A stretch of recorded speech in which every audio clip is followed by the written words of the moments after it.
Meus irmãos, a paz do Senhor. Eu quero convidá-los a ler um texto bíblico que está em 2 Timóteo, capítulo 4. Enquanto você localiza o texto bíblico, eu quero louvar a Deus pela vida do pastor Adão Silva. Deus abençoe.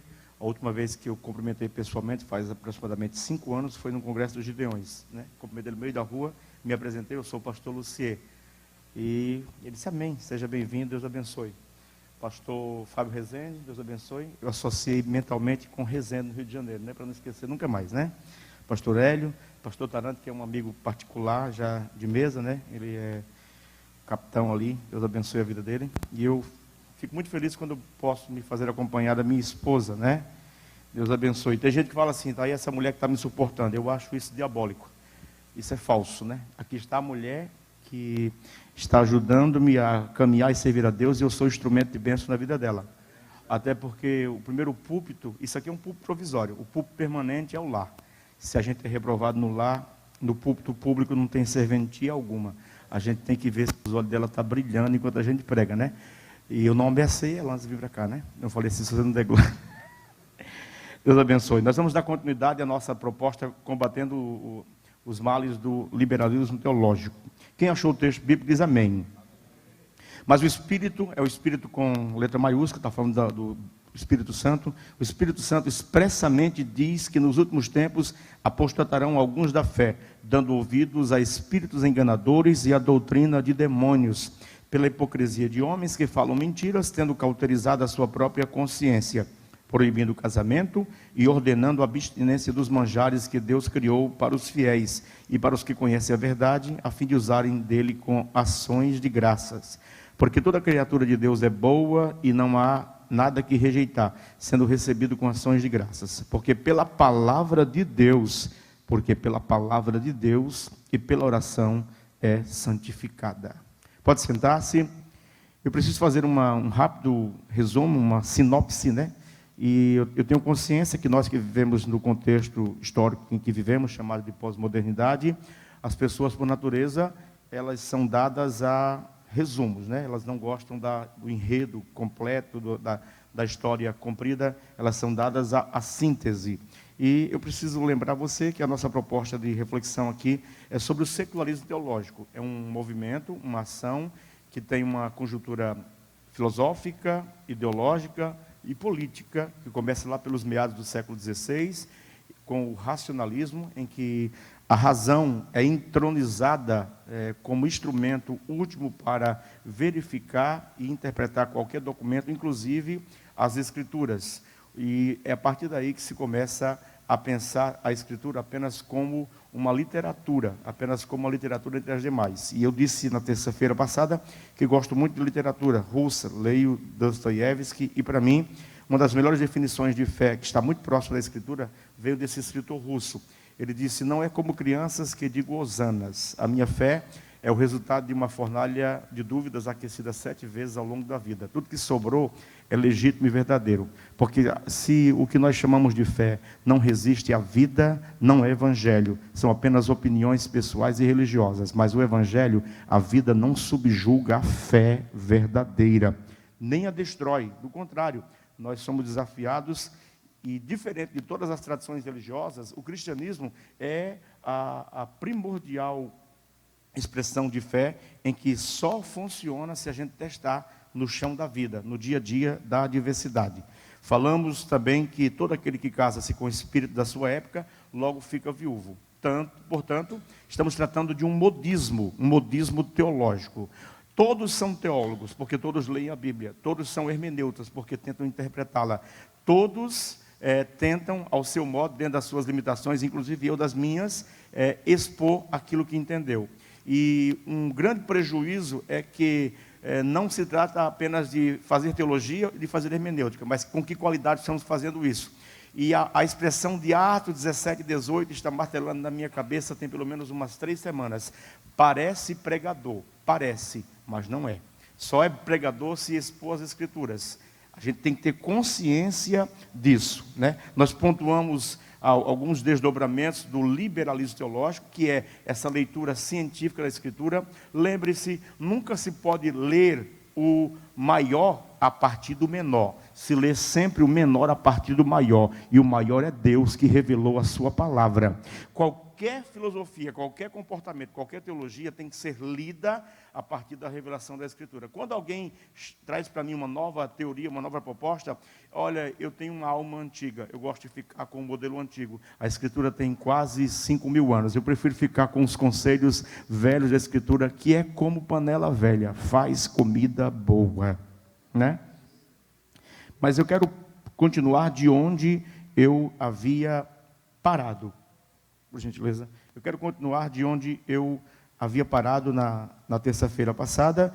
A gente falou sobre algumas características do secularismo teológico. A palavra secularismo quer dizer que é uma tentativa de ler a Escritura despindo-a de todo o elemento metafísico, revelacional ou espiritual. O secularismo trabalha com a ideia de que não existe nada para além da matéria. Eu me lembro que no primeiro período de psicologia, na aula de anatomia aqui na Univale, a minha professora, ao cortar uma faceta de crânio na nossa frente, ela falou assim: não estou vendo nenhum pensamento aqui, não estou vendo nenhuma alma aqui, não estou vendo nenhuma fatia de alma. A ideia dela era justamente desconstruir aquilo que caracteriza a alma do brasileiro. O brasileiro tem uma alma cristã, seja ela católica ou evangélica, mas tem valores do evangelho. E ela queria dizer que ali estava uma prova concreta de que não havia nada para além da matéria. A gente sabe que isso é um ledo engano, porque até mesmo os grandes ateus, em momentos de grande aperto, eles oraram, quando chega-se ao limiar. E eu conheço uma história engraçada, eu gosto das histórias porque ela tem a capacidade de me colocar dentro do contexto. Jesus era um grande contador de histórias, não histórias fictícias, mas histórias verdadeiras com aplicação moral. E eu vi a história de um grande ateu que viveu em Londres no século XVIII, e ele abertamente ofendia Deus e a igreja, mas ele tinha o hábito de caçar, e um dia ele foi caçar, e um dia ele foi encurralado por um urso. Desesperado, com medo, ele disse: Deus, se tu existe e me escutas, por favor, dê prova de que tu existe. O urso dobrou os joelhos, curvou as mãos e disse: Deus, muito obrigado pelo almoço. Ele foi almoçado ali mesmo, para a glória de Deus. Isso é pensar a vida da perspectiva da soberania de Deus. Deus é soberano. Nós temos dificuldade de lidar com a soberania de Deus, porque a soberania de Deus é a determinação profunda estabelecida da sua vontade, mesmo que a gente não percebe isso. E, voltando aqui para onde a gente parou na terça-feira, a gente falou sobre o hiperpentecostalismo, ou teologia coach, né? É aquela teologia que diz que você é o ponto fraco de Deus, você precisa virar a chave. Outro dia eu postei no meu status a serpente conversando com Eva, dizendo assim: você precisa virar a chave. Quem vira a chave é porta, irmão. Você precisa mudar de vida, né? A gente precisa se ajustar às Escrituras. A gente foi ensinado que se a gente descobrir o ponto fraco de Deus, a gente vai conquistar o que quer. Deus não tem ponto fraco. Só existe uma coisa sobre Deus. Deus não se move por afetos, Deus se move por princípios. Humilhai-vos debaixo da potente mão de Deus, e ao seu tempo Ele vos exaltará. Deus é tão bom que Ele não responde orações. Deus é tão bom que Ele olha para a gente pedindo algumas coisas e Ele pensa: não sou doido, eu te conheço, né? Agora, terminamos dizendo que Deus não tem nada a dizer a homens e mulheres frívolos. A W. Tozer disse isso. Porque, de fato, uma característica da nossa geração é a superficialidade. A nossa geração, ela tem horror a qualquer coisa profunda, densa e intensa. O problema é que no Evangelho nada é superficial. Tudo no Evangelho tem uma proposta de plenitude. A ideia, se é para se relacionar com o Espírito Santo, Paulo diz assim: sejais cheios. Se é para se relacionar com a Escritura, como amo a tua palavra, ela é a minha meditação diária. Se é para relacionar-se com as pessoas difíceis, a Bíblia diz assim: que os vossos relacionamentos sejam marcados por entranhas de misericórdia. E quando a gente olha para Atos 2, que é a igreja primitiva, que não é apenas um relato histórico, mas é uma proposta de quando a gente se desviar do curso original, a gente deve olhar para esses documentos históricos, nós vamos ver que o que predominava na igreja primitiva era a plenitude. Você vai ver que a expressão tudo, todos, plenamente, vai aparecer de forma repetida, dando-nos a ideia de que o grande anseio de Deus sempre foi que a gente fosse cheio, porque uma alma satisfeita não é assediada pelo mal. Uma alma plena em Deus, ela não é refém de ventos de doutrinas. E a Bíblia fala abertamente sobre isso, né? Abertamente sobre isso, sobre os ventos de doutrina. Agora, quando a gente olha para a geração coach, que é a nossa, ela desperta o narcisismo e nunca encoraja a criança interior a crescer. Sabe, as pessoas, elas têm um horror de qualquer proposta de pregação que tenha a natureza de confronto. Eu gosto muito da visita pastoral de Elias, né? Aliás, de Eliseu. Eliseu vai visitar um rei e diz assim, desta cama não te levantarás. Ninguém quer receber uma visita pastoral dessa, né? Mas ela existe, ela está nas Escrituras. E o que é narcisismo? Narcisismo é um movimento que está se capilarizando na cultura a partir da música, a partir do entretenimento, a partir da própria pregação. A ideia é, você é central, você é prioridade, você é o grande objetivo de tudo que existe no mundo. Só que quando você olha para a primeira epístola de Paulo a Timóteo e a segunda epístola, a primeira epístola, Paulo vai dizer o seguinte, ele vai dar grande ênfase, não ao narcisismo, mas à piedade pessoal. A palavra eusébia, ser puro, ser piedoso, e essa piedade aparece 13 vezes como uma doutrina paulina nas duas epístolas. Piedade na vocação, piedade no ministério, piedade nos relacionamentos, piedade na relação com as coisas, piedade na relação com o tempo. E quando se trata de tempo, nós temos um grande déficit, porque a nossa geração é a geração da pressa. E toda geração apressada, ela compromete a qualidade. Porque qualquer coisa boa e duradoura pede tempo de qualidade. A melhor definição de tempo que eu ouvi até hoje vem de um poeta gaúcho chamado Mário Quintana. Ele disse, eu descobri que o mais perigoso dos animais domésticos não é o gato nem o cachorro, é o relógio de parede. Eu tenho um que está na minha casa há 3 gerações. E todas as vezes, quando eu cruzo o batente às 5 da tarde, quando eu volto do jornal lá em Porto Alegre, ele olha para mim e me diz, Mário, eu vou lhe comer. O tempo devora tudo e devora todos. Mas qual é a proposta bíblica, teológica para o tempo? Remindo o tempo, porque os dias são maus. Só que essa proposta de remir o tempo é precedida de uma outra proposta. Não vos embriagueis com vinho, onde há contenda, mas enchei-vos do Espírito. Sabe por que a gente corre em todas as direções e nunca está cheio? Porque Deus não é prioridade. Se Deus for prioridade e o coração estiver cheio, a gente faz igual o menino que está com a barriga cheia quando chega na casa do outro para comer. Quer comer? Não, já comi em casa. Né? Essas analogias são bem simples, mas elas alcançam todos, né? Não deixa ninguém de fora. Portanto, o narcisismo é a ideia de que você e eu somos o centro. E, quer ver uma coisa? Eu tenho 25 anos de fé. Eu preguei 2 vezes na minha vida sobre José. 2 vezes. Porque José não é nada daquilo que prego. Né? O tema central de José não é José, nem Zé. É Deus. Não é sobre José, é sobre Israel ser preservado. Então a gente pega um elemento periférico e coloca como central. Isso é típico da cultura pós-moderna. José, o exemplo central. Não, não é sobre José, é sobre Deus. Então 1 Timóteo trabalha sobre piedade. E 2 Timóteo? Sobre impiedade. Enquanto que 1 Timóteo, Paulo diz, seja piedoso. Em 2 Timóteo ele diz assim, nos últimos dias reinará a impiedade, que é justamente o espírito irreligioso. As pessoas querem outra modalidade de culto, outra modalidade de relação com as Escrituras. E eu vou repetir o que disse. A nossa geração se relaciona com fatias das Escrituras. Lê aquilo que gosta. E quando eu leio apenas o que gosto na Bíblia, não é da Bíblia que eu gosto, é de mim mesmo. E isso também é narcisismo. É narcisismo, né? A gente tem que gostar daquelas partes das Escrituras que nos confrontam. Portanto, o narcisismo é o vício da busca pelo bem-estar e nunca pela santidade. Sabe qual é o mantra da nossa geração? Você precisa ser magro.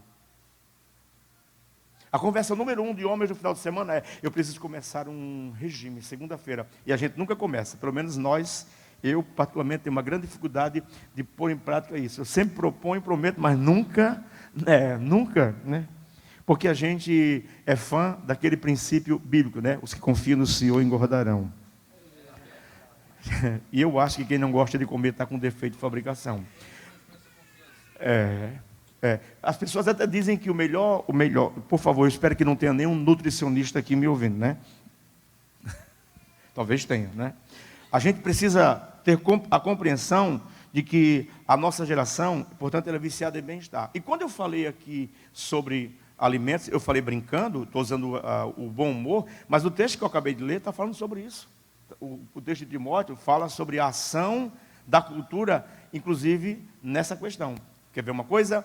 Nós temos, antigamente a gente sentava-se para comer com profunda alegria na mesa, independente do que estava lá. Hoje, nós somos extremamente seletivos. A gente pensa que isso não é nada, mas isso é a cultura nos modelando, nos tornando exigentes e não mais gratos. A gratidão, ela lubrifica a alma. Quando você agradece a esposa pelo almoço que ela fez, ela se alegra e se anima para fazer algo melhor. Eu não sei você, está aqui a minha esposa, sabe que eu tenho o hábito de quando ela faz estrogonofe ou algum prato que eu gosto, eu estou orando e falo: Jesus, o estrogonofe da Dani hoje está maravilhoso. Se o senhor quiser sentar-se para comer, eu acho que o senhor deveria provar. E um dia eu estava pregando no Espírito Santo, lá em Cariacica, num congresso, e Deus tomou a igreja numa alegria, e de repente saiu uma irmãzinha lá do culto, andando bem devagarzinho. Ela vinha em câmera lenta, o culto acelerado, ela vinha em câmera lenta. Só que ela veio até onde eu estava e disse: meu servo, eu me agrado quando você me convida para comer na sua mesa e provar o estrogonofe da sua esposa. A mesa é um lugar pedagógico, é um lugar didático. Eu tenho 25 anos de fé. Até onde eu sei, os meus filhos nunca me ouviram falar mal de ninguém na minha mesa. Porque quando você fala mal dos outros na sua mesa, você está profanando um altar. Por favor, isso é prática da nossa cultura. Valorize a sua mesa. A sua mesa é um lugar teológico, é um lugar pedagógico, é um lugar que quando você ora, você está convidando uma pessoa a mais, aliás 3, para participar da sua mesa, que é o Pai, o Filho e o Espírito Santo. Isso não é mística, isso é palavra de Deus, isso é qualidade de relacionamento. O Deus da Bíblia não é um Deus metafísico e distante, o nome dele é Emanuel, ele está conosco, ele se relaciona conosco. Quando você está na mesa, ele está. Quando você está no culto, aliás, que a nossa mesa tem uma dimensão cultica, porque Deus se alegra em ser honrado e louvado na nossa mesa. Eu creio muito nisso, porque a mesa é um altar, e Deus nunca deixa de prover para o altar. Eu estava trabalhando em Araranguá, quando eu voltei da missão, eu e a Dani, e as crianças, os nossos filhos ficaram na sede por conta das atividades. Eu me lembro que Deus, ele é um Deus que atenta para os nossos caprichos, para as nossas necessidades, sim. Ele não tem compromisso com os meus caprichos, mas com as minhas necessidades. E eu fui deixar o meu filho no Alto Feliz, lá em Araranguá, a pé. Fui e voltei, eu tinha almoçado, mas eu falei: meu Deus, vontade de comer uma costela com água com gás e petit gâteau, eu gosto. Né? Eu posso ser pobre, mas eu tenho um bom gosto. Né? E eu me lembro que eu fui e voltei, e quando eu cheguei em casa, eu morava num segundo piso, um irmão buzinou. Eu estava na cidade há 4 meses. Ele disse: pastor Lucê, eu desci. Era o dono dos mais importantes salão lá de Araranguá. Ele disse: pastor Lucê, eu estou me sentindo um bobo, um doido. Eu falei: por quê, meu irmão? Eu estava em casa servindo um churrasco para os amigos, e de repente eu ouvi uma voz que disse: pare tudo, vá lá na churrascaria, compre uma costela grande, compre uma água com gás, e falou um nome de um doce que eu falei: petit gâteau? Ele disse: é isso aí mesmo. Eu falei: viesse no endereço certo. Agora, se Deus tem compromisso com o meu ventre, muito mais com a minha alma. Por isso que Jesus disse que eu não posso ser movido nem guiado pelo estômago. Quando o diabo diz: transforma essas pedras em pães, ele está dizendo, ele não está duvidando da divindade de Jesus, ele sabe que Jesus era Deus, sabia e sabe. Ele está dizendo o seguinte: é legítimo você tornar absoluto o seu desejo. Jesus disse: nem só de pão viverá o homem, mas de toda palavra que sai da boca de Deus. Eu posso sentir necessidade e até ficar magro por falta de alimentos de qualidade, mas eu jamais posso deixar a minha alma emagrecer, que ela seja nutrida pela exposição da boa palavra de Deus nesta noite. A marca do Espírito é o serviço, a marca do diabo é a exploração do serviço em amor dos santos. Eu falei isso e eu começo agora então a segunda parte. Privatização é o direito de cada indivíduo de escolher, proteger e assegurar a sua liberdade, e o lugar para isso é o espaço virtual, né? Literalmente, há uma proposta muito grande e reina o individualismo. Há historiador chamado Leandro Carnal. Eu não concordo com muita coisa que ele diz, mas ele é uma autoridade na área dele. E ele diz que a internet deu voz a idiotas. Por quê? Porque, lamentavelmente, todos se acham no direito de opinar e sentirem-se doutores em assuntos sobre os quais nunca leram, nunca estudaram com profundidade. Inclusive, fazer comentários de livros sobre os quais eles nunca leram, né? Mas é uma característica da nossa geração.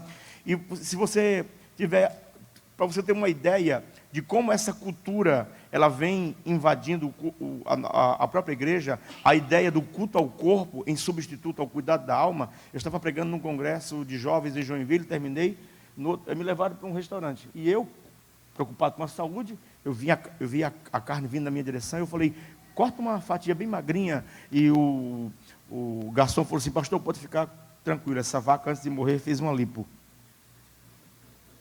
A gente acha que isso é brincadeira. E eu sei que você está rindo porque é engraçado, mas isso é sério. Isso é quando discursos filosóficos saem da universidade e vão para a nossa mesa. Que o centro da nossa mesa seja os valores da palavra de Deus. Que a gente se relacione com a vida, com o tempo e com a saúde a partir do que Deus pensa, não do que a cultura dita. Para você ter uma ideia da complexidade disso, as redes sociais se tornaram agendas pessoais de desabafo. Lá se posta tudo. Nós éramos líderes da juventude na sede e um jovem colocou lá no seu perfil, partiu banheiro. Eu não aguentei e respondi, hashtag papel higiênico. Porque eu deduzi que ele estava falando bobagem. As redes sociais, lamentavelmente, se tornaram lugar de exposição de banalidades. E essa terra é uma terra sem lei, que está sendo ocupada e dominada por cabeças vazias, por homens maus e malignos. Que a gente use esse espaço para que o reino de Deus chegue também a outros lugares. É um desafio, é um campo missionário mesmo. Agora, a questão aqui é a fé virtual, né? A fé virtual. E ela prioriza, ela legitima o individualismo. Você vai ver que a grande proposta da cultura midiática é você, você, de forma isolada. Mas a Bíblia nunca tem uma proposta individualizada. A proposta do Evangelho sempre é coletiva, estando todos unidos e reunidos, na companhia de todos os santos, ó quão bom e quão suave é. Então, em nome de Jesus, a gente tem uma tendência de aderir a essa cultura e a gente adota uma espiritualidade separatista. Ou seja, eu não quero me envolver com gente inferior espiritualmente a mim. Mas é para isso que você é espiritual, para você contagiar. Né? Sabe por que existe influencer? Porque existe idioter. É por isso, né? Agora, tem um escritor chamado Henry David Thoreau. Ele escreveu um livro, né, muito interessante. Ele é um filósofo americano. Ele diz o seguinte: cuide do seu quintal e logo o mundo se tornará um grande jardim. Dessa perspectiva eu concordo. Se eu trabalho a minha espiritualidade para que ela seja excelente no âmbito da minha vida doméstica, porque a qualidade do culto do templo é um reflexo direto da qualidade do culto doméstico que eu tenho em casa. Nós precisamos, sim, resgatar cultos domésticos. Os cultos domésticos são determinantes para estabelecer o hábito de orar e de ler a palavra de Deus, porque isso vai ficando na memória dos nossos filhos e vai criando memórias do sagrado e memórias daquilo que é essencial na sua vida. Sabe por quê? Toda vez que nós estabelecemos padrões a partir do comportamento. Quando você vem na escola dominical, deixa o seu filho na porta e volta para casa, na cabeça do seu filho há um padrão. Escola dominical é só até eu casar e crescer, depois não preciso mais vir. Nós estabelecemos isso a partir do comportamento. É importante que os nossos filhos nos vejam lendo e nos vejam orando. Outro dia eu estava orando e era umas 6 da manhã e uma coisa encostou em mim assim no escuro. Eu sou pentecostal. Qualquer coisa que se mova no escuro é demônio, né? Era o meu filho, Pierre, e ele chegou com um cobertorzinho dizendo assim: Jesus, Jesus. Eu falei: o que foi? Ele disse: muita luta, né? Tem que orar. Ele tinha 8 anos na época. O que é luta de criança? Querer que o pai dê aquilo que ele quer na hora que não pode dar. Eu falei: o único recurso seu é orar, vá orar. E eles vão, porque eles acreditam que Deus pode dar ao pai deles. Agora olha aqui para mim, a fé virtual, ela aproxima quem está distante, mas distancia quem está próximo. A cena mais ridícula que eu acho um indicador terrível de que estamos vivendo crise profunda de relacionamentos. É quando tem duas pessoas no restaurante esperando a pizza ou jantar, mas cada um está em volta no seu celular, distante um do outro. Eu vi certa vez uma fábula de um rabino judaico, de um rabino contando que dois homens estavam discutindo um com o outro, mas discutindo mesmo. E o menino perguntou para o rabino, rabino, por que eles estão discutindo? Eles estão tão perto um do outro? Ele disse assim, porque embora estejam próximos fisicamente, há um abismo emocional. E todo abismo emocional só pode ser coberto pelo grito. E a gente vai dormir com esse barulho. A gente precisa verificar essas questões, porque a mesma tecnologia que aproxima, ela distancia quem está próximo. Irmãos, sabe quais eram as 3 características da igreja primitiva? Palavra, comunhão e plenitude do Espírito. Essas coisas não podem estar ausentes na nossa vida. E essa ideia do culto apenas midiático, e eu estou falando isso porque dentro de 30 anos, isso não precisa ser profeta para perceber isso. Dentro de 30 anos, há uma grande probabilidade das pessoas afastarem-se do ambiente de culto e serem consumidores virtuais de culto. Né? Isso é. Só que isso tem um impacto neurológico. Eu tenho lido alguns artigos, alguns materiais sobre isso. Como é que você sente a presença em um ambiente que você não está? É complicado, né? Por isso que eu amo a ideia de presença. Presença, é bom sentir o cheiro do perfume do irmão, ou a falta de cheiro de perfume do irmão, é bom você conviver, é nesses encontros que a gente cresce, que a gente é confrontado, que a gente é lembrado que a gente é gente, e que a gente não foi chamado para estar em sala de bate-papo, mas no quarto de oração. Aliás, você sabia que a Segunda Guerra Mundial, eu estou falando isso, eu lecionei história por muito tempo, eu não estou inventando, isso é um fato histórico, né?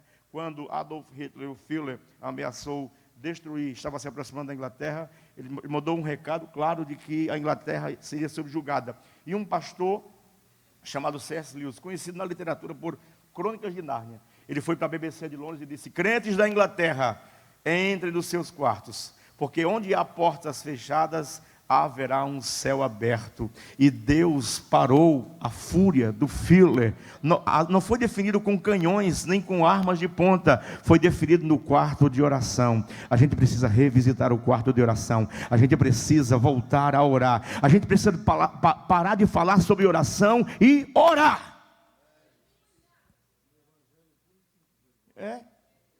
Evangelho puro e simples é esse. Agora, nós temos muitos quartos de orações vazios, e salas de bate-papo e chats cheias. Né? John Piper, eu vi uma frase dele que eu gostei muito. Ele disse o seguinte, se o Facebook, o Instagram, o Snapchat, entre outras mídias sociais, fossem chamadas para depor contra essa geração diante do tribunal de Deus, ela diria, a única coisa que não faltou a eles foi tempo de qualidade. Nós precisamos entender, isso aqui tem que ficar gravado na sua mente, em nome de Jesus. Eu sei que eu falo rápido e falo bastante coisas, mas entenda, toda vez que você vê a palavra tempo, inclusive em Efésios 5,17, remindo o tempo, porque os dias são maus, não é cronos, é kairos.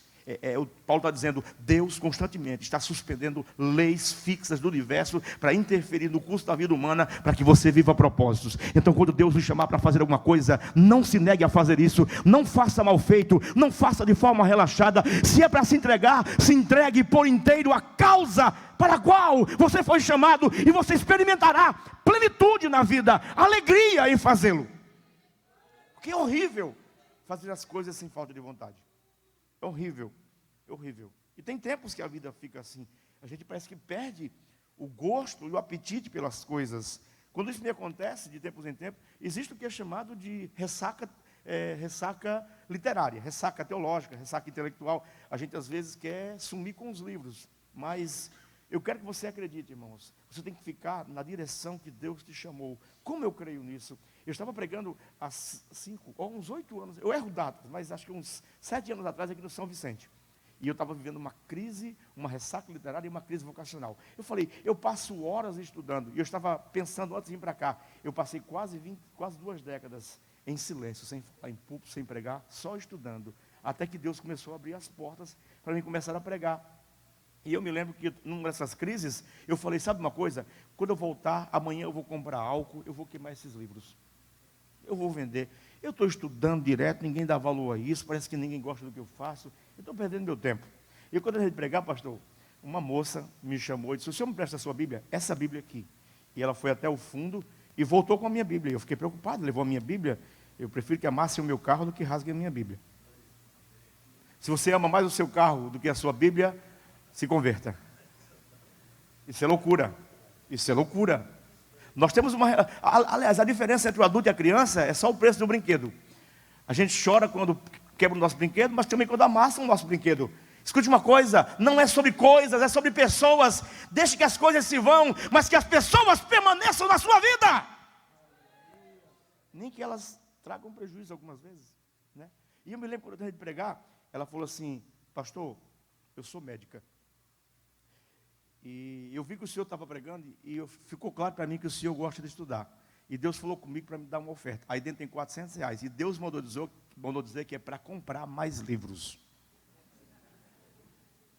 Não desista daquilo que Deus te chamou. Não é porque não está sendo visto. Não está sendo visto porque não é tempo de ser visto. Você está em processo de maturação.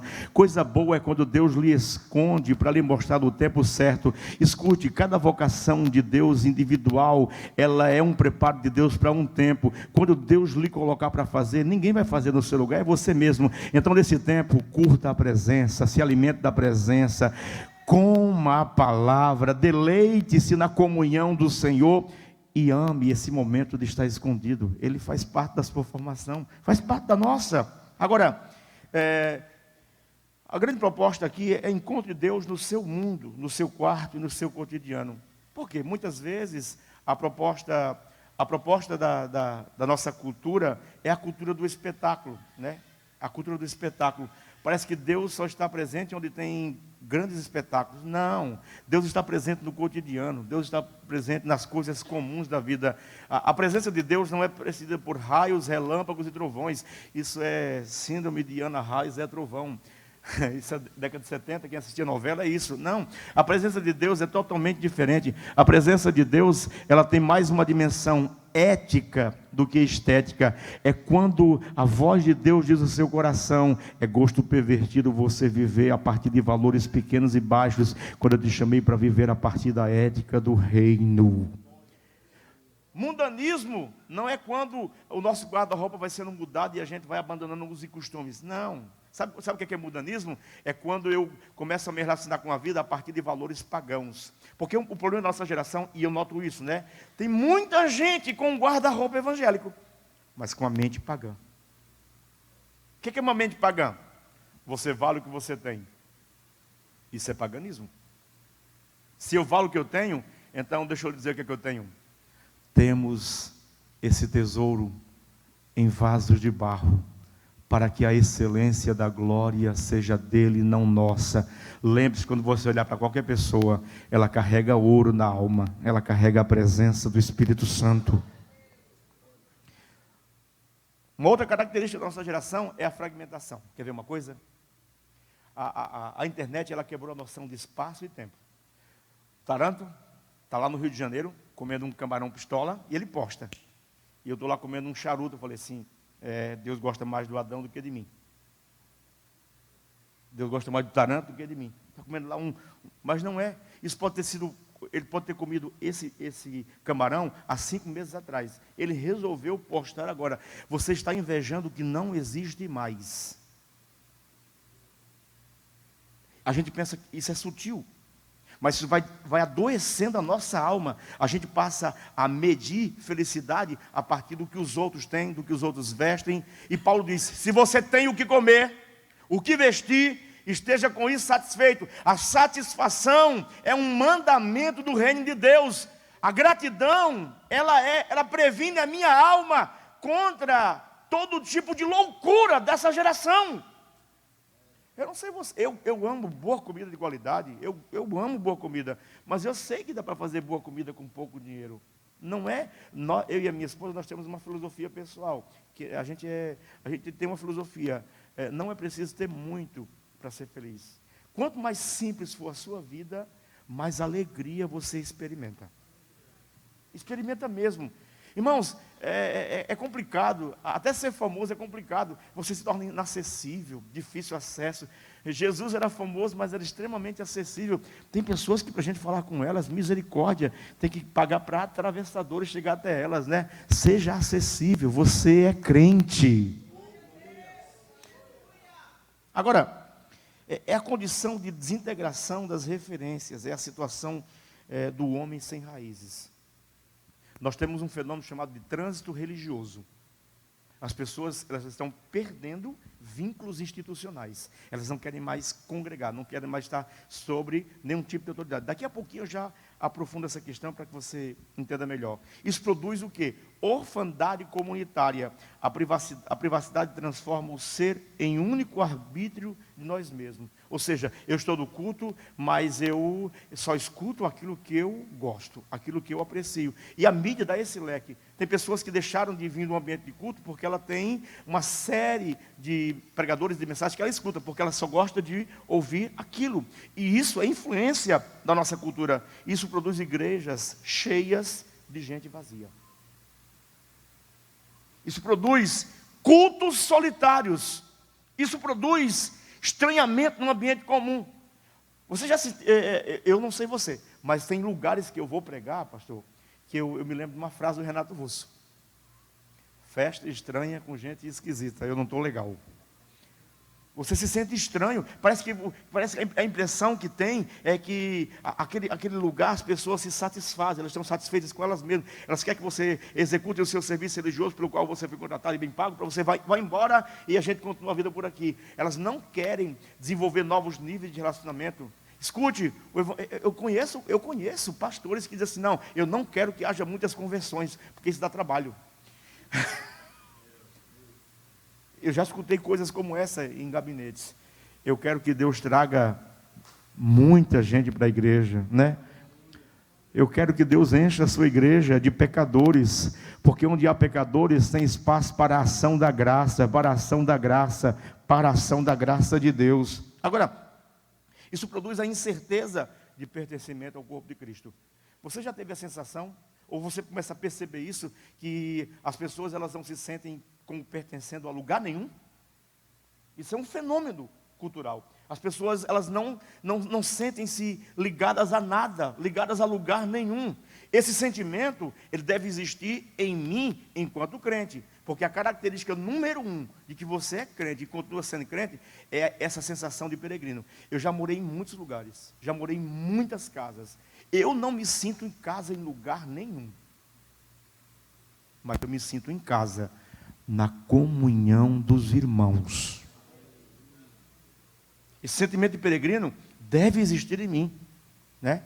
Quando você lê Apocalipse 3:20, o texto diz assim: assim como guardaste a palavra da minha paciência, também eu te guardarei da hora da angústia que há de vir para tentar os que habitam na terra. A palavra habitar ali é paroeiko. Ela descreve um tipo de religiosidade ou de espiritualidade que quer criar raiz no viver temporal e que perdeu toda a expectativa de vida eterna, toda a expectativa de arrebatamento, toda a expectativa de vida após túmulo. Escute, essa vida é um grande ensaio para a vida eterna. A gente não está aqui para permanecer. Por isso que...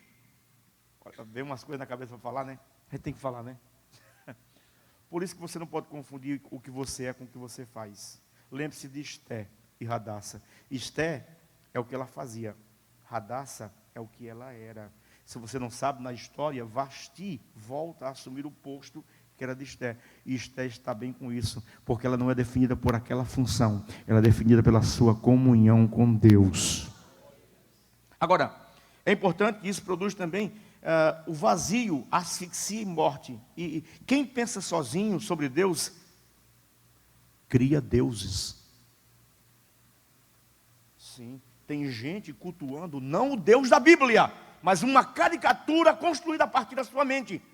Escute, se a minha concepção de Deus não parte da Escritura, há um grande risco dela ser uma projeção da minha fantasia pessoal. O Deus da Escritura é um ser moral. e ele fala, mas ele fala primeiramente pela Escritura. E se eu não estou satisfeito em ouvir as Escrituras, tem alguma coisa errada. Não, pastor, eu gosto de ouvir Deus audivelmente. Então leia a Bíblia em voz alta. Ele fala também. E como fala? E geralmente quando fala, dói, né? Tem horas que na palavra de Deus fala, ela dói muito. Quem adota o culto solitário, torna-se refém do culto do jeito que dá. E ninguém foi chamado para fazer do jeito que dá. Nós somos chamados para um reino cujo padrão é excelência. O monólogo da oração pode nos tornar companheiro dos demônios. Eu acredito que falei isso aqui. Eu li a biografia do João da Cruz, né? Foi um grande místico católico, e ele vivia dentro de um monastério, mas ele chegou à conclusão de que os irmãos que conviviam com ele, que eram muito defeituosos, muito fracos, muito falhos, era um empecilho à evolução espiritual dele. Ele disse: sabe uma coisa? Eu vou para a solidão do deserto. E ele foi, e quando chegou na solidão do deserto, ele disse: tive que voltar, porque lá tornei-me íntimo do ser mais maligno que existe, eu mesmo.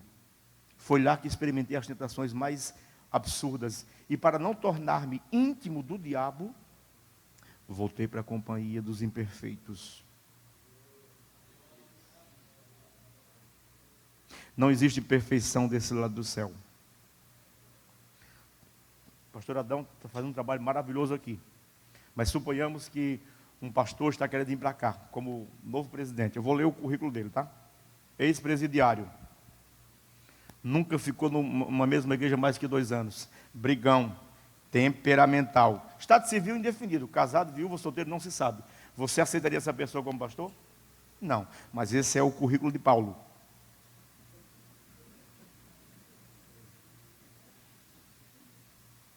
Aquele a quem Deus disse.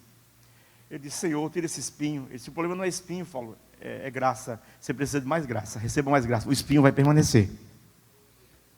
Deus sabe o que está fazendo com cada um de nós.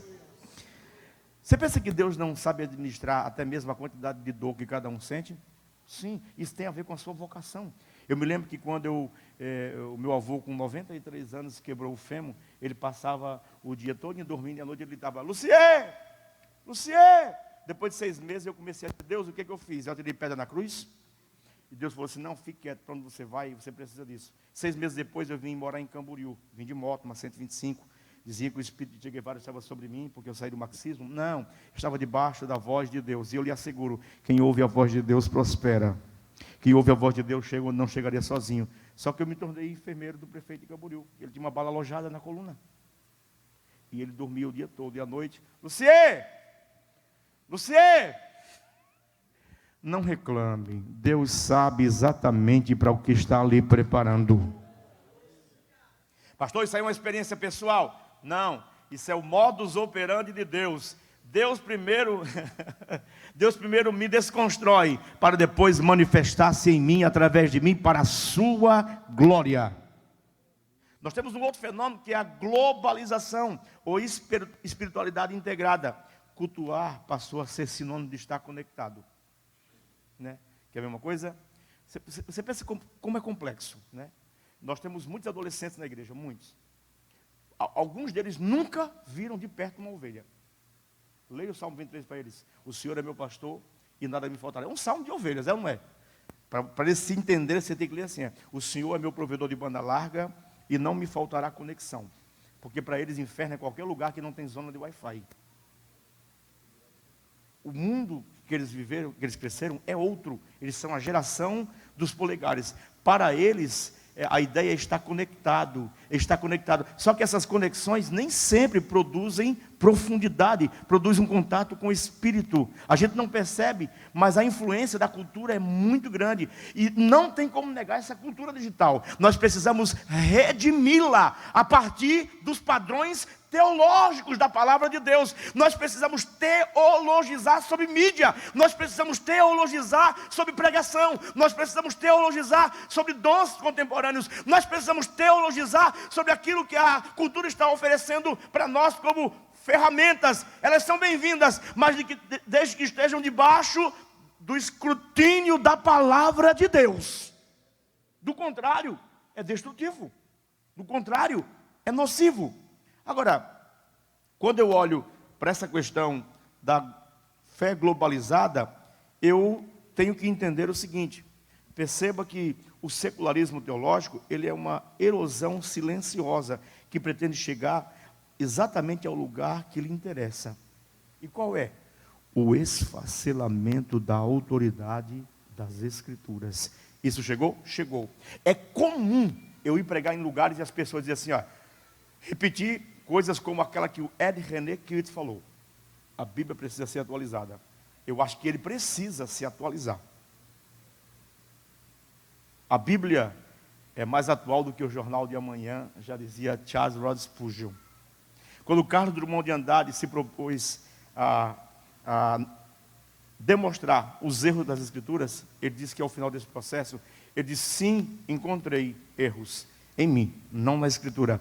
Por isso que quando outro dia alguém foi na casa dele, encontrou uma Bíblia, disse, se você chegar na minha casa e a Bíblia estiver no centro da minha biblioteca, ela é a coroa. Se estiver no meio, é o coração. Se estiver lá embaixo, porque ela é o fundamento da minha biblioteca. Como amo a tua palavra, Senhor. Ela é a minha meditação diária. Agora a gente tem que entender que o Ocidente foi construído nos moldes da autoridade da Escritura. A autoridade da relação dos pais com os filhos, patrões e empregados e da sociedade, ela é uma extensão da autoridade da Escritura. Quando você tenta solapar isso, quando você nega essa autoridade, automaticamente você leva isso a um efeito dominó. E essa geração está de volta, de costas viradas para o princípio de autoridade, desafia pelo menos 4 categorias de pessoas abertamente. Primeiro, ser pastor na geração da comichão, ou do comichão dos ouvidos. As pessoas não querem se submeter, porque elas entendem, a partir do individualismo, que o arbítrio da vida é ela mesma. Elas negam a autoridade sobre elas. Elas não reconhecem a ideia de que um ser humano foi investido de autoridade por Deus. Ela não aceita isso. A maioria das pessoas dessa geração não aceita. Pastor não manda na minha vida. Quem manda na minha vida sou eu. Quem repete esse mantra já foi envenenado pelo secularismo. Você podia ter dado um glória melhor. Por quê? Ser pai na geração do empoderamento dos filhos. Eu tenho 2 filhos, um de 15 anos, ele tem 1,75 m, 1,78 m, mas o menor ele é todo charmoso. Só que quando o Pierre nasceu, ele ria no escuro. E eu estudava psicologia, eu falei, esse menino tem um problema. Ele acorda e fala assim, bom dia vida, bom dia seu sexy, bom dia meu fofo, bom dia, meu gato. Todo dia, assim, né? Eu falei, esse menino tem alguma coisa errada. Ninguém tem esse otimismo todo. Ninguém. E eu resolvi fazer um teste. Eu tenho que descobrir quem é meu filho. A Bíblia diz que todo mundo em Adão sente tristeza. Ele não tinha um dia que ele não acordava bem. Eu falei, meu Deus, eu preciso fazer um teste com esse menino. E resolvi pegar uma peça nele. E no aniversário dele de 6 anos, eu coloquei uma banana dentro do papel de presente. 30 e poucos coleguinhas, e eu fiquei lá esperando, igual a Jonas, só a cidade queimar. Quando ele rasgou o papel, ele disse, que maravilha, uma banana! Se quiser eu como com chocolate, se não quiser eu como no micro-ondas, se quiser eu como com açúcar. Eu gritei, é doente! Só que eu nunca havia batido nele. E um dia eu bati com Havaianas. Bati. Ele ficou mais ou menos umas 8 horas sem falar comigo, pastor Adão. Depois de umas 8 horas ele falou assim, nós dois precisamos ter uma conversa muito séria, de homem para homem. Eu falei, tá bom. Quando vai ser? Ele disse, agora. Eu disse, tá bom. Eu disse, por favor, me acompanhe aqui no meu quarto. E eu fui, né? Quando eu cheguei lá, eu fiquei em pé e disse assim, o senhor poderia respeitar a minha identidade e ficar no mesmo nível que eu aqui? Olha a inteligência. Crie águias e elas lhe comerão os olhos, né? Eu me abaixei para conversar com ele e falou assim, 3 coisas, eu sou crente, e crente não mente. Segundo, eu sou nordestino, lhe respeito, mas não tenho medo do senhor. Terceiro, o que eu vou lhe dizer de forma fria, para que o senhor sinta. Eu falei, tá bom filho, eu querendo segurar o riso. Ele disse, eu gostaria que o senhor soubesse que o senhor não é um bom pregador, nem um bom pastor. Eu falei, por quê, filho? Porque o senhor me bateu. Ô filho, mas você precisou apanhar. Mas precisava bater tão forte? Eu falei, nem foi tão forte assim, foi no meu corpinho e eu senti, doeu. Naquele dia eu dei graças a Deus porque eu descobri que meu filho era igual a qualquer descendente de Adão. Ele carrega a chaga da malignidade e ele é capaz de usar a própria sabedoria para ferir a quem ama. E Deus, quando se relaciona conosco, Deus nos investe de autoridade e de graça. Tem uma escritora chamada Fly O'Connor que ela diz que Deus cometeu 3 grandes riscos. Primeiro, ele tornou-se homem. Segundo, sujeitou-se a homem. Mas o mais terrível deles, ele entregou a sua igreja a homens. Porque nós somos humanos. Nós somos maus, né? E como dizia certo escritor, tudo que você vê de bom em mim é Cristo. Tudo que você vê de mal sou eu mesmo. Eu carrego comigo uma frase do Spurgeon. Eu repito ela em todo lugar. Não fique triste quando alguém fala mal de você. Você é pior do que isso.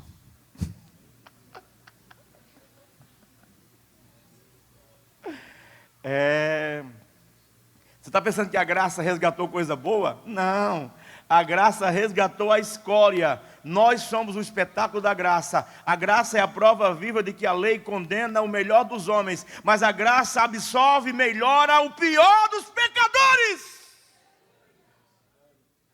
Glória a Deus. Agora, ser pai na geração do empoderamento dos filhos. A nossa geração, eu entendo que crianças, elas devem ter participação, algumas vezes em medidas bem administradas nas decisões da casa, não tem problema nenhum. Mas antigamente, eu nunca vi, há 30 anos atrás, a gente perguntar, o pai perguntar, filho, onde é que a gente vai comer hoje? Não, a gente vai comer onde eu quiser e onde o meu dinheiro puder pagar. Quem está pagando sou eu, né? Mas a gente vive numa geração que a gente faz consultas. O neném, você quer ir no Bob's ou no Mac's? Não, vamos no Pobres mesmo. A gente pensa que isso é brincadeira, mas a gente está delegando e reproduzindo aquilo que a cultura está dizendo. Seu filho tem a mesma autoridade que você. Irmãos, isso é mentira. Quem é o sacerdote e quem manda na sua casa é você. Quem dita as regras é você. A hora que dorme, a hora que come, a hora que volta é você. Escute, existem 3 leis governando a casa. A lei em que a mulher manda, está errada, é esquema jezabeliano. A lei em que o homem é um carrasco e a lei que o filho manda, as 3 estão erradas. Sacerdote é o homem. Sacerdote é o homem. A mulher, ela é a sua adjuntora. Lá em casa, se a Dani estiver batendo num dos meninos, eu só escuto os gritos. Só faço assim, ó. Eu tenho um acordo com ela. Eu não quebro o princípio da autoridade dela. Então, quando ela está batendo, eu não quebro.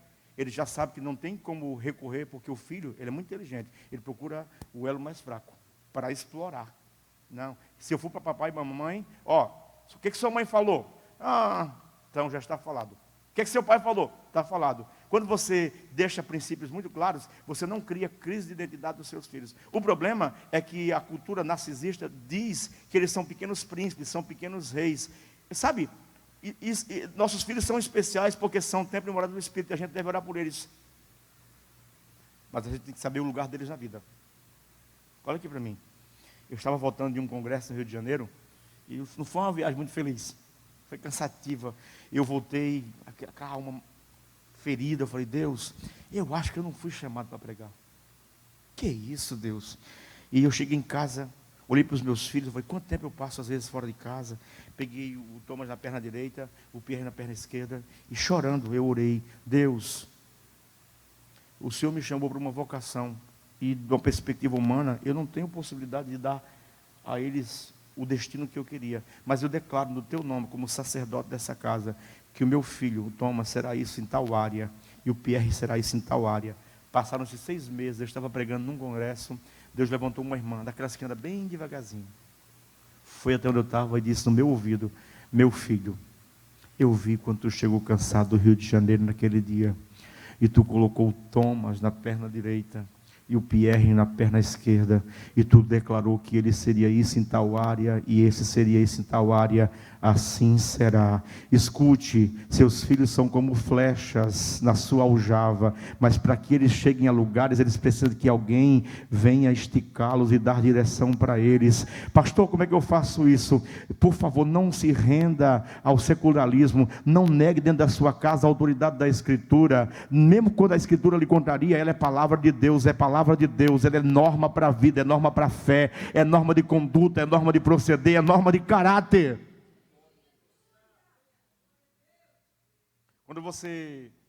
Quando seus filhos veem você lendo a Bíblia, há uma grande probabilidade, Samuel, deles acreditarem que esse livro é importante. Mas quando você não lê, você também passa a ideia de que aquilo não é tão importante. Deixa eu correr aqui.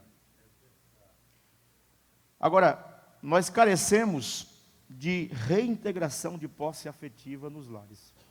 O que é isso? O que é reintegração de posse? Todo mundo sabe que reintegração de posse é um termo jurídico, né? De reapropriação de uma posse. Por favor, eu não vim aqui ofender ninguém. E se eu falei alguma coisa que você não gostou, eu não posso fazer nada. Olha aqui para mim. Nós precisamos nos posicionar dentro de casa. Nós precisamos nos posicionar diante da nossa família. O que entra e o que não entra na nossa casa. Nós devemos ter cuidado com isso. Por quê? Nós temos hoje uma geração envenenada de forma literária. Eu estava no congresso e uma menina chegou para mim chorando e disse: posso te fazer uma confissão? Eu falei: pode. Ela falou assim: eu nunca li a Bíblia. Eu falei: como, criatura? Tu é filha do pastor? Ela disse: eu finjo que leio, seguro para os outros ler, mas nunca li. O que você acha? Eu falei: está encrencada. Ela falou assim: mas eu tenho uma segunda confissão. Eu terminei de ler agora a série inteira do Harry Potter. Eu falei: você está lascada. Por que pessoas têm fome para ler literatura, mas não têm nenhuma aptidão para a Escritura? Por que ler livros dá prazer e ler a Bíblia dá sono? Irmãos, isso não é humano, isso é espiritual. A nossa guerra não é contra a carne, nem contra o sangue, mas contra os principados, contra as potestades. Ei, grite na sua casa, não com a sua esposa, nem com o cachorro, grite para os demônios: eu e minha casa serviremos ao Senhor. Lâmpada para os meus pés é a tua palavra, e luz para o meu caminho. Uma terceira categoria que sofre com isso é ser educador na geração da hermenêutica e da epistemologia da subjetividade. Verdade não é mais o que o autor pensa, é o que eu entendo. Escute, está cheio de gente dizendo isso. Bem, não é assim que eu entendo. A sua opinião, você fica com ela. Escute, nós não cremos em opiniões, nós cremos em verdades reveladas na Escritura, que são palavra de Deus, verdades eternas. Quando você diz: bem, essa é a opinião de Paulo, isso é secularismo. Eu creio em toda a Escritura. Porque quando Paulo diz assim, porque toda a Escritura divinamente inspirada é apta para instruir, redarguir o homem, a fim de que ele seja apto para as boas obras. Essa palavra inspirado, Theopneustos, é a mesma palavra que é usada lá quando Paulo está passando por uma tempestade gigantesca. É um vento violento e poderoso que é capaz de destruir uma embarcação potente, mas não destruiu a personalidade dos escritores. A palavra de Deus é inerrante, a palavra de Deus é infalível, a palavra de Deus é perfeita, a palavra de Deus é plena, a palavra de Deus é suficiente. Nós precisamos acreditar que uma legítima espiritualidade é uma extensão de uma relação sadia com a Bíblia viva, com a palavra de Deus viva. Honre a Bíblia, ame a Bíblia, leia a Bíblia, conheça a Bíblia, estude a Bíblia e pratique a Bíblia. Porque a fé cristã, ela está fundamentada sobre um tripé. Que tripé é esse?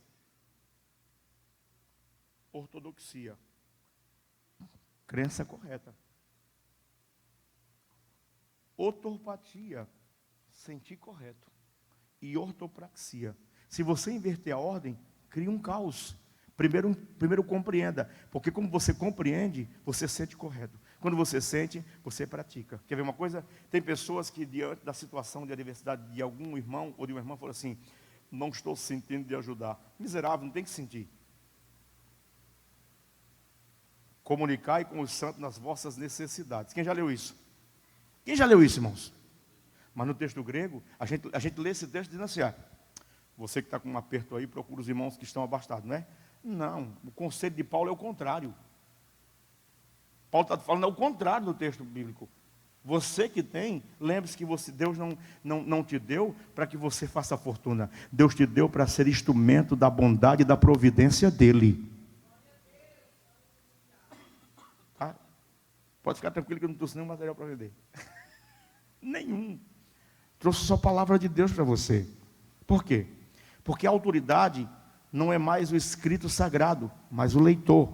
Quem dá o sentido que ele deseja é o indivíduo. O indivíduo lê o texto assim, eu acho que é isso. Não é o que eu acho, é o que está escrito. E por isso que nós precisamos estudar com profundidade as Escrituras. Porque, como disse um professor meu, eu tive um professor luterano na pós-graduação em hermenêutica, ele falou para mim, nós corremos um sério risco de deixar de ser o povo da palavra para se tornar a aldeia das palavras, onde todo mundo diz, eu penso que é isso, eu acho que é isso. Escute, eu acredito piamente que uma hermenêutica correta levará as pessoas à mesma percepção daquilo que estava claro na mente de Paulo, de João e de Cristo quando pregou o que pregou. Mas por último, o maior desafio é ser sacerdote e líder na geração dos guetos que negam lei, norma e autoridade. Nós somos essa geração. Quando as Escrituras não é mais o arbítrio em matéria de fé e comportamento e leitura do mundo, temos 3 trágicas realidades que se instalam. Quem está me ouvindo diz amém. Primeiro, a anarquia moral e institucional. Reprimida. É aquilo que Nietzsche chamou de forma debochativa, sabe de quê? De moral do rebanho. Nietzsche chamou isso de moral do rebanho. Ele disse que tem pessoas que vão à igreja porque tem medo de ir para o inferno. Eu vi o relatório de uma sacerdotisa islâmica do século XIV. O nome dela era Nikita. Ela dizia assim, Deus, se me aproximo de ti porque tenho medo de ir para o inferno, manda-me para o inferno, porque mereço. Se eu me aproximo de ti porque quero ter a vantagem de entrar no céu, não me deixe lá entrar. Mas se eu me aproximo de ti mediante a oração porque te amo, me permita estar em tua companhia. Irmão, crente não tem medo de eternidade, crente não tem medo de inferno. Você já foi livrado disso, portanto agora nenhuma condenação há para os que estão em Cristo Jesus, que não andam mais segundo a carne, mas segundo o Espírito de Deus. Eu e você tem que ser como aquele crente, que é simples, mas que carrega verdades teológicas no coração. Eu estava um dia com um professor de filosofia, amigo meu, ele muito debochado, esses crentes mais velhos, cheio de coisa, né? Eu falei, cutuca para ver. E o irmão estava na parada de ônibus, ele falou assim, Pai do Senhor, meu irmão, Pai do Senhor, está esperando o ônibus? Ele coçou a cabeça e falou assim, não, eu estou esperando Jesus, meu irmão. Se o ônibus vier primeiro, eu pego. Quando ele falou aquilo, o Espírito de Deus falou no meu coração, pastor, guarde isso. Só fala isso quem acredita nisso. A pergunta dessa noite é, no que nós ainda estamos acreditando? E a recomendação de Paulo é, guarda o bom depósito que te foi confiado. Guardes as sábias letras que tu sabes desde a tua meninice, as quais te fazem aptos para a vida eterna. Ser sacerdote nessa geração, ela produz também o desconstrucionismo da linguagem, né?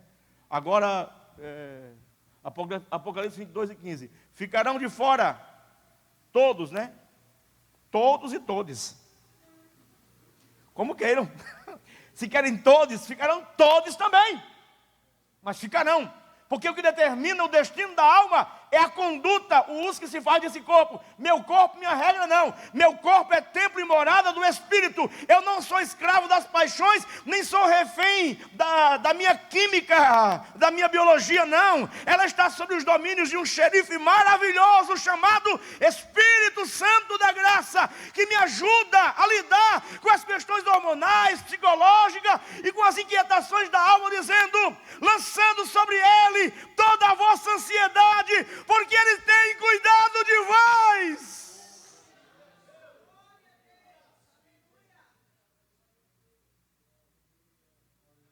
Já estou terminando, irmãos.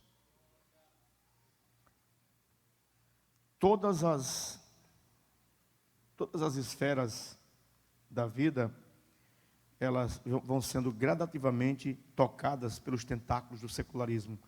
que descreve o culto como irracionalidade coletiva. É assim que os psicólogos, alguns veem a ideia do ambiente de culto, como o Freud chamava de neurose coletiva. Eu creio piamente, irmãos, eu não tenho esquizofrenia, mas eu escuto Deus falando comigo muitas vezes. Sabe por quê? Porque Ele quer nos guiar em tudo. Portanto, o secularismo é a afirmação das realidades imanentes deste mundo, lado a lado com a exclusão das realidades espirituais do outro mundo. E quando você absorve isso, você é tomado por um desânimo profundo. Você não consegue mais, por exemplo, correr riscos vocacionais, porque você não acredita que Deus realmente é capaz de protegê-lo, de guiá-lo, de cuidado. Você quer administrar a própria vida. Algumas vezes eu fiz mudanças tão radicais, né? Há 6 anos atrás, amor, 6 anos atrás, Deus falou comigo, nós estávamos orando, Deus falou assim: eu estou te levando para a missão no Piauí, e tu não vai vender nada que tu tem, tu vai dar toda a mobília. Eu falei: vou ter que conversar com a esposa, né, Senhor? Só que quando eu fui conversar com ela, eu falei assim: Deus falou que a gente vai embora, tal. Eu disse: tá bom, vamos fazer a lista. Eu descobri quem é o irmão que está precisando de micro-ondas, geladeira. Eu falei: meu Deus, ela é mais doida do que eu. Olha aqui para mim. Para o secularismo, o que importa é o que funcione. Ela é pragmatista. Irmão, tem muita coisa crescendo e funcionando que Deus não aprova. O espiritismo está crescendo, mas Deus não aprova. O erro está crescendo, mas Deus não aprova. Cuidado, o pragmatismo, ele é uma faca de 2 gumes. Nem tudo que funciona, nem tudo que dá resultados, tem aprovação de Deus. A gente tem que ter consciência disso. E eu digo isso por mim mesmo. Eu me lembro que eu estava pregando num congresso grande. Estou falando de um congresso grande. E Deus batizou, curou. Eu falei: meu Deus, Deus está comigo. Aí no final chegou um irmão bem simples, falou assim: pastor, o senhor é homem de Deus, amém? Eu sou um homem simples, mas eu sou crente, o mesmo Espírito está no senhor, está em mim. Se eu lhe entregar uma mensagem de Deus, o senhor aceita? Eu falei: claro, aceito na hora. Ele disse: enquanto o senhor estava pregando, Deus falou para mim de falar: tem nome de que vive, mas está morto. E eu fui para o hotel. Quem foi que disse que eu dormi mais? Como assim, Deus, eu estou morto? E eu fiquei até umas 5 da manhã orando, angustiado. Deus disse: não é que você está morto espiritualmente, é que você está mais viciado em trabalhar para mim do que se relacionar comigo. Eu não te chamei para trabalhar para mim. A qualidade do seu trabalho é uma extensão do seu relacionamento comigo. Por favor, gaste tempo comigo escondido, para quando você for falar para os homens, eu estar mais com você. Era isso. Mas eu acolhi e tratei aquilo no coração. Por quê? Porque o secularismo, ele diz não para Deus e sim para mamon, que é riqueza em grego, né? É o culto da materialidade, dos erros de posse. Minha bênção, meu carro, minha igreja, my faith, minha fé. E agora tem uma galera que fala assim: vem comigo, vem comigo, vem comigo. E eu grito: para onde? Me siga, me siga. Você está perdido, rapaz. Tem gente que está tentando guiar os outros, mas está como aquele carroceiro, que na carroça está escrito assim: não me siga, eu também não sei para onde estou indo. Mas são formadores de opinião midiáticos, que querem guiar uma geração inteira. Escute uma coisa: deixe-se guiar por quem você conhece. Os seus pastores, a sua liderança, você conhece eles, você acompanha a vida deles, você sabe quem são eles no dia a dia. Às vezes a gente dá voz, autoridade, confiança e até investe em pessoas que estão longe e distante. Longe e distante, tudo parece muito bonito e belo. Tudo que se aproxima estabelece as feiuras. E o Evangelho é isso. É o desafio de conviver com as feiuras, com as dificuldades, com as limitações. A proposta combatida por Jesus, chamada de lealdade dividida. Jesus disse que nós não podemos servir a Deus e servir a mamon. Nós precisamos tratar com essa questão da lealdade dividida. E para o secularismo, a mídia é uma grande regra de fé e prática. Quer ver uma coisa? Isso aqui não é... A gente fala algumas coisas e a gente tem que ter cuidado de não ser interpretado como ciumento, né? As pessoas, as grandes lideranças têm a ideia de achar que se você está na mídia, então Deus está com você. Irmãos, isso é mentira. Isso é mentira. Se você tem muitos likes, você é um forte candidato a ser convidado para grandes eventos. Por favor, isso é falso. Isso é falso, porque como pastor, eu cuido de muitos pastores que os irmãos nem imaginam, e que admiram, e que querem tirar fotos com ele. Eu cuido. Faço atendimento pastoral. E mesmo assim, eu sento para ouvi-los, porque eu sei que eles estão procurando ser curados. A gente precisa tomar cuidado. A mídia tem determinado a ideia de que a verdade está com aqueles que têm visibilidade. Isso não é verdade. E eu termino com isso, citando a recomendação de Paulo de como combater o secularismo. Romanos capítulo 12 diz assim: rogo-vos, pois, irmãos, pela compaixão de Deus, que apresentei os vossos corpos por sacrifício vivo, santo e agradável a Deus, que é o vosso culto racional. E não vos conformeis com esse século, mas transformai-vos pela renovação do vosso novo entendimento. Paulo está falando de 3 coisas. Primeiro, entrega voluntária. Ele está fazendo um contraste entre o sacrifício do Antigo Testamento, em que o sacrifício era arrastado à força. Deus está dizendo: eu não quero que você venha arrastado, eu quero que você venha voluntariamente. Paulo está fazendo um contraste, ele está falando de inconformismo, essa inquietação de alma, com uma busca pela excelência, com uma busca pela comunhão com Deus. São experiências revolucionárias e transformação, até porque a palavra grega aí, as 2 palavras gregas, né, elas descrevem uma revolução que me torna irreconhecível para os outros, não, para mim mesmo. Metamorfo e metanoia. É uma mudança de mente e uma mudança de conduta que todos conseguem perceber. Portanto, o culto bíblico, o culto sadio e que está livre do veneno do secularismo, ele é um tripé de 3 elementos: ortodoxia, ortopatia e ortopraxia. Amém? Preste atenção quando você estiver ouvindo mensagens e mensageiros. Posso colocar os irmãos de pé para a gente orar? Meus irmãos, é um culto de ensino, né? Não tem espaço para aviãozinho agora, né? Mas isso não significa que eu não dou aviãozinho, né? Não é aeroporto, né? Mas nós estamos debaixo da dinâmica e do poder da palavra. A palavra de Deus nos confronta de forma dura, permanente e severa. Ele está dizendo: fique com aquilo que é verdadeiro, duradouro e revelador. Pai, a Tua palavra foi pregada, explicada nesta noite. Estamos gratos a Ti pelo encerramento, Senhor.